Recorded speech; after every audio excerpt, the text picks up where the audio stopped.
makosemi na ne say be afini last year na sister bia what area honum sister what area your friend say your friend Felicia kasa memem your friend Felicia na maami na oba me mama ho beto ade o store ti no oba na oye call no di abrochi ho nkomo nti me maami one day bi oba ho na maami bisan so o maami your friend say Ramatu Ibrahim okay ti maami ne ba ho no oye call ti na da nkasa na me ni ho ti maami no owie call na me maami ni di ho nkomo say me tate say wo maami be for the din so Felicia no Felicia de ai Felicia Amiki okay nti no only di ho nkomo say me tate say wo ye di abuchi ho nkomo ofon so na wo ye abuchi ho adwuma na no say ane wo ye agent o de am Felicia no ya o de am for tutu kwan kwa abuchi nti ne maame di ho nkomo say o ene me so me ba be ma wo ho no nti senka kwan da ho ana no so yi wone kwan bi be da ho a obema me maame asoate ti no kra nti wo ma no ba be ka che maame say chance bi aba na ye Singapore a 2 years contract na sikani 30,000 cedis ti maame ka che say da bi 30,000 ye nya de a obitnya ti okoi chiri no sa buy no so company ne senti wa fa half of 30,000 no ti betua 15,000 Felicia no ko buy o maame ka say onya no e no ko buy say company so wa fa half okay ti ye ntua half na 15,000 no almost boje a processing fee of 3,000 30 million kaniska ti maame G2 ma ko bosia ono sunsu kakra wato de keka bom ma de maame no Felicia no man de koye nti ewom na obaye no ka so or the forms bi baye na maame failure ti chiri no maame koye police report covid ya na medical will be dada nti no yellow fever medical report ni ma bibri nti omo share bosume ba kon January 1st to 31st of January. What is the kind of man no edi say? Me this kind of man dey me ka say next month na 1 year pepepe. Okay. Nti ma 31st no so na mentation nti me bisa no so ni pain na o ya de ne say omonya issue kakra wo Singapore nti ye man be boost na otwemienu fankan. Nti na otwemienu ne chi no esa bisa no so ye nhwe eden ya be baso. Nti twa be 2 months. Nti hona me ka ten say dabi bebi ade na duru ne de nya de me sa to aso bi. Nti no ebe ya on fa yisika mfama ye. Nti minin din sa nkomo no ka so okay ene Singapore no kwa na me pa na me nya bi fufura me ko na me so isi ne de akonto no me ni so ti no ye den a me no na me guso a me ye ho adwuma no so okay ene ni pain fufuro bi wo ho a ono kwa na ye pain ni ankasa Felicia no aha ono na ye pain ni ankasa na one ni bedi hu nkomo nti echi no sa frame no so one ni di nkomo na o see UK bi da ho hyehye ti no se me ye ready na se me pa obe ye UK na mame o ka sa o kwaje Singapore sika no afedie o bosika no ban say ya won fa mamu eno so sa o UK go sa okay nti no UK no e ka ho asema o frame de to conference ma me ni pa na kasae nti ni pa na G2 so we ya mame nti no na o ye mame ana me kwa me twa bi aka ho but opese e bansa nti no me G2 mu ama me ye say be ye nti chiri no mame koye o mame kwa ntia me spend almost in fact me call mama kwa Accra vac visa application center ho e wa Accra e kokoye ho adwuma ye bibia wa na akoye no mo no na koye okay o mo ma me ne papa fufuru bi koye o mo suma ma me ne menye Felicia no dabi na me ne koye nti me ne koye no no kra go do ho no ma me ko present me documents ni bibia but me be o mo ne so mo ka say 2 weeks ne so ye ma antehwe nye 2 weeks no me call o mo ka say 2 weeks na ye koyi bibia wi ya betina ka mu na no nipa na me ne koye no efre eye pin na me fanso ono no e de ne ka me ho ma ye koye no ofre no no bi san so na doctor yi na print out no mo de ma no no e de no mo twere wo so nti obo board mo twere wo so na no so na de hin no mo twem to obo board so na nipa ka say anyway de mo be sa akọ no say be sa akọ hin no so mo be sa akọ ye application ni fufuro to kan na ono ka chem say we inde also obesa ko na documents bi wo ma na you say present ya am presenting because of that no nya de sabere ebeka nti me bae be bo ma me amane na ma say ka biu ti ye ne kan no so we kwa de ka bia ni Felicia no Felicia no frɛ panyin no okay no ka so we dey ka bi anim na through that no UK no me boka over 3,400 cedis and Singapore no so me boka over 1,000 cedis se usika say na akodim me sika ekodim no 18,000 cedis no and ekodim and after say ni na anye yi no almost ha ka che me say after UK no am ka che me say be say Australia mami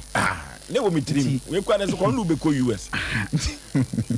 nti Australia no so no by na I know kwa am ka che me say at least am say 1 week no we 1 week abro so 3 days to 1 week no say juice ka foforo o man jim ska foforo am ka che me say ni na no am eno kwa am ka che me say at least am say 70,000 nti no na say de me medican aye we no de medican tua no me pay 20,000 en ka ho no munye Australia na mame then ka 30,000 20,000 is 200 million nti omo kan na me ka say ne sade a so omo ye na say ba me pay 20,000 na mo na say me ko kodua na ma tua 30,000 na aka ho na 70,000 sana omo kan na mujitu na ye jitu because seja omo so mo ya abwan nti 3 days ye dia tum ye hwe ni week sa for almost 2 months I did 3 days and I do 2 months the one me hwe na mkasa dali free baby do me savings and kan kwa no me be kokwa na me nyanko bi na Felicia no na ono ankasa no sika no oje koma hwan Felicia na ankasa ba me ma me ho store ono na beji sika no ana na adwuma be wo ye adwuma wo fan o so wo ye adwuma that time ne de na wan kire mi bibia no wo ye adwuma because no sinti omo office no wo so ame ha baby sano no makatre me etu omo discan man fa hen ye discan man no wo me ma me store o ma me store de ye fa photo no to so ba bi okwaji sika no okay ha ntino obae no oba store mu honom na de wo me say ma me no say me fa so one ya na ti the same area ti ye dan ni echi etu wan kotua sika na ma no won office dabi na mmom ba ufie na ba ji sika no na de na be dia dance ese sika no oje ye no ode koma wo mo ene de say ono na minim because ono no nsem kai no kwa na ma ye nya agidie edi sika na ye den edi man because obae no say na obae no so na minim ni ku ti echi ni ku be 2 kwan oso ono ana ye ma ni ku na ye den edi 2 kwan what's your friend Felicia Ameki okay yenhwe ne yene no entwetwen komo Brazil A1 Ventures or the Allison soap Allison ointment and the pomade abedwa so or for Allison soap no eboa ama ensonso bia egu honam ani no ebema enwoma akonka yie pa ama honam ani ebada ho na ha trotro kama pa or for a skin disease semana pa udi bi edware na udi bi efefa wanim eno achi no the Allison ointment no ebesra na enwoma akonka yakọ ne Felicia no enkotwetwen komo emra si Felicia empom te say na we admo papa me ho na so mi gina me na so twetwe na so ho ye na me admo ho ye fa ya da krupo twedi aboase ena enkomo ye twetwe no ye no adi nkomo wankasa waba happen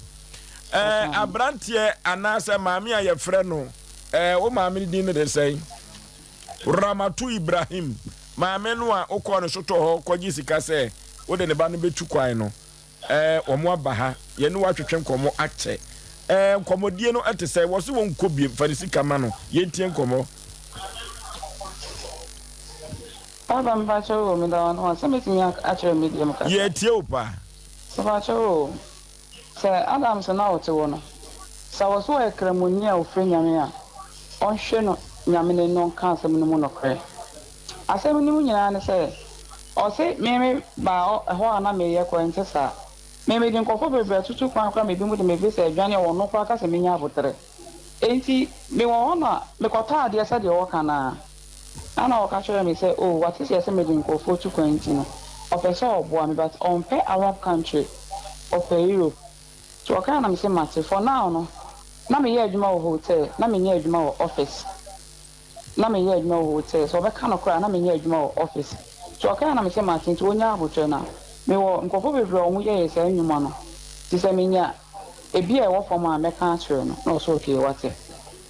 ti nkofo na be won se me guy ba ko de Singapore and stand me bisa no so we laundry work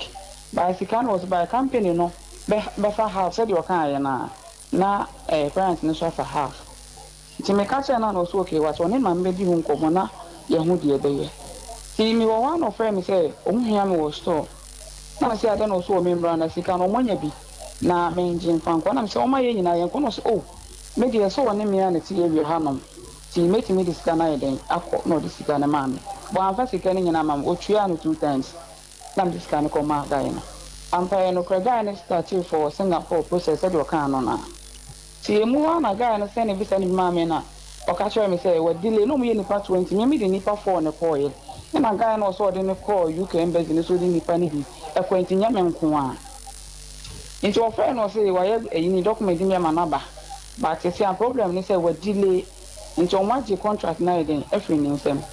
na o manya problem so e honom e wo Singapore honom the see am so ka so kokora wonye adwuma nye ti me ka che na ono ka che me say e no kre wa fe na dan fu bia ma na dan fu no kwa ka che ni say Singapore the see am e ho asai na so okay ma ti me ma ne worry me wo guy bia ono so ye Europe ni ti me ne be kasa na wa bo wa ko mi fira ba yi na ye hu kwa de be kwa so to ogitum yampa me frɛ guy nam kan sɛ me sɛ na asɛm sɛ na yɛden ato me nti wɔ mua me me kyerɛ sɛ mfiri aba no so ke wate sɛ nyɛ mfiri aba deɛ anka wɔnyɛ because adwuma wɔ sika bi anyɛ den fi mu mmerɛ no because of guy na gye sika na nam sɛ me sɛ no ti me ma me ni Mr. Adams ne kasae na ɔgye tum so ke wate ɔbɛyɛ ti na guy ne yɛ wedding ti me ni nyina akora kɔ ma ne ko hu guy na ɔyɛ UK ne ma no na guy ne kan sɛ ɔsɛre na wonya abotere ɔbɛyɛ ama nampa oya man ti ko ba sa no kwa no me boss na di ni sika guy na me kana asem no na di ni sika etu a bisa fi ni nyina ma no wantu a bisa fi guy no oya man na discount tu a bisa fi ni nyina UK die no ba try wantu a bisa fi so mko ye UK die ni ba na sanka bisa no e ho no e ha ni kaka bat oye ni pa ya me kran ka be ha me so be ka chere me no na me ka tin say more chance e wo ho no but o say Mitio pa me kan re. Kasa ni nya mu kra no.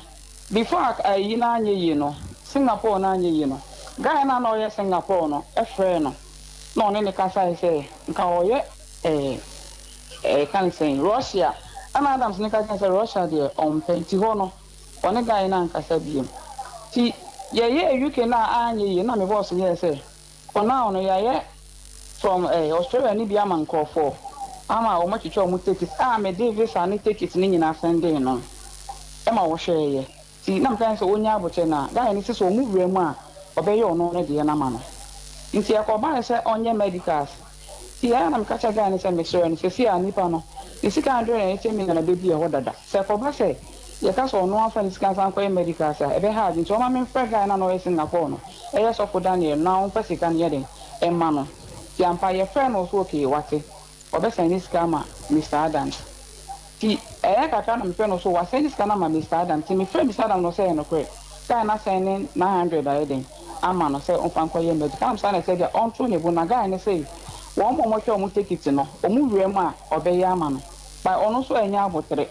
ase de bia pressure say na me say onya abotere adwuma we yen fa gidignere obeye ade na because nipa na so na masre no say onwa me ntim say no onya abotere ti be 1 week no one na guy na also de ne call ka UK embassy on man ko bon san frɛ Mr. Adams say o hia ne passport na wonya nya biem na se sia ne de wa bre ase ye dada na nso ke ma te so onya bi onya nya biem bia me ka che so for Daniel na me frɛ so for Daniel ka trend say Mr. Adams say onya abotel ma Mr. Thompson enye ini ma no Australia no e ma no so abegye ne passport no so ke watinti o frɛ Mr. Adams so frɛ Mr. Adams no any ka e ka send Mr. Adams say wa bre onye biem onya ofa biem fi onya ne sika tema so for Daniel ne ka say on man up to January or the sika be man no say da bi on fa ne sika nya den emre me no de ne sika ma me so oji ne sika kasa ni nya mu so kra no o tu we se ano so for Daniel na send 21 million amana kra na me nya awe on mo man ye kra da Felicia Bacho Mitio. Sesia no papa di sika say e na abedi wo asem de ma no. For now the 150 million na e me so for Daniel say what 30 million na ma no. So for Daniel say what 30 million na ma no. By 20 na 900 na me ya away. 21 million no me ya away. Adams ne mo mama no. Felicia. enti se moko wotu kwai woko ha we anye ye ye ko ha we anye ye enti na ni da so ho se mu betumi aboa no ama akwantu no atimi aba so pa ni me wa so na ni da so but on say me na me kasa me dika ka say ade na anye me sre obi a ono so ye bi Adams na onim say guy no otimi ye ono nka say dance ni wo ma na onim omo a guy na ya momo tukwa na onya agidie e ma o ka say ni pa no nyama but abotre a wanya no e na kofa say we nyina ba nka obe ya ma no enti country so far no Felicia enti but all dey tie me kasa so far no enti o tie me na kra no Felicia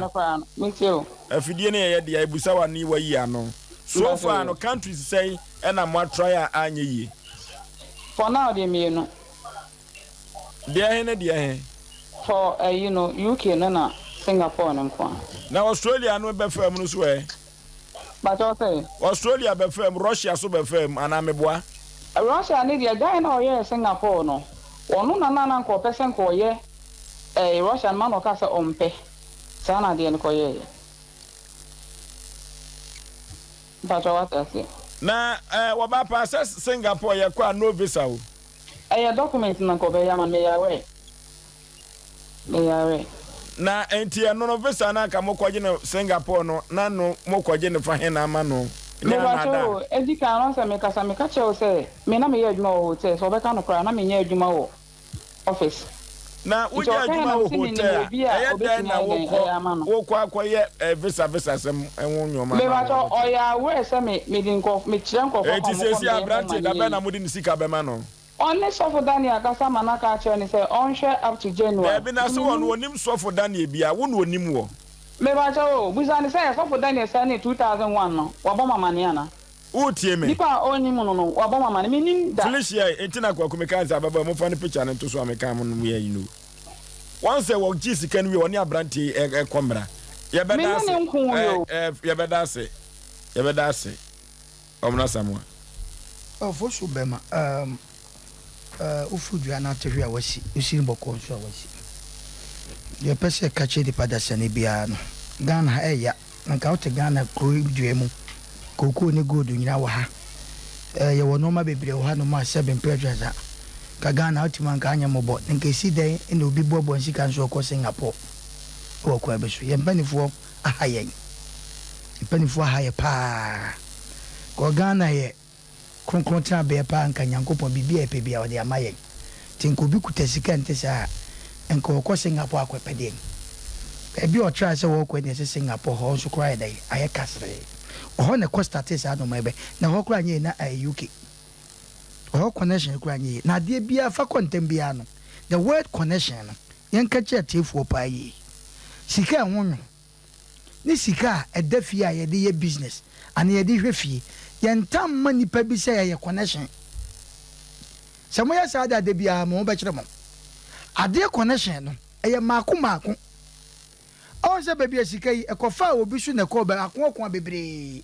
menzama waka kwa aye nwura o mani so baby aye kwa Singapore afekwa de Russia ni ade asa kwa kwoi